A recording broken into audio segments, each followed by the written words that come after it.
Hi hello friends, ఈరోజు అయితే చాలా ఇంపార్టెంట్ డే అనమాట. తొలి ఏకాదశి చాలా ముఖ్యమైన పండుగ అనమాట. ఇదే ఫస్ట్ పండుగ అని కూడా నేను విన్నాను.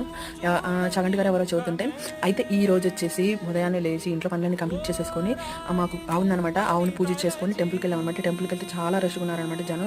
ఈరోజు టెంపుల్కి వెళ్తే చాలా మంచిదంట. ఇంకపోతే టెంపుల్కి వెళ్ళి వచ్చేసరికి 4 అయిందనమాట. ఇంకా వచ్చిన తర్వాత నేనైతే ఉపవాసం ఉన్నాను. మంచినీళ్ళు కూడా తాగలేదనమాట. వచ్చి నాకైతే 4 అయింది. 4 అయిన తర్వాత భోజనం చేశాను అనమాట. అప్పటికి ఇంకా నాకు నీరసం వచ్చేసింది అనమాట. కొంచెం ఈ మధ్య హెల్త్ బాగట్లేదు, అందుకని చెప్పేసి ఇంకా నేను తినేసాను అనమాట. అయితే ఈ రోజు వచ్చేసి తొలి ఏకాదశి రోజు 8:15 అన్నం తినకుండా ఉపవాసం చేసి దేవుడి స్మరణలో ఉంటే చాలా మంచిదంట. నేను విన్నాను, చాగంటి గారు చెప్తుంటే.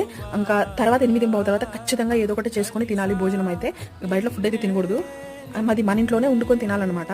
నేను విన్నాను, చాగంటి గారు చెప్తుంటే. ఇంకా పోతే ఈరోజు మీ అందరికీ తొలి ఏకాదశి శుభాకాంక్షలు. అందరూ హ్యాపీగా ఉండాలి, అందరూ సంతోషంగా ఉండాలని మనస్ఫూర్తిగా కోరుకుంటున్నాను. Okay friends, bye bye. Please friends support చేయండి.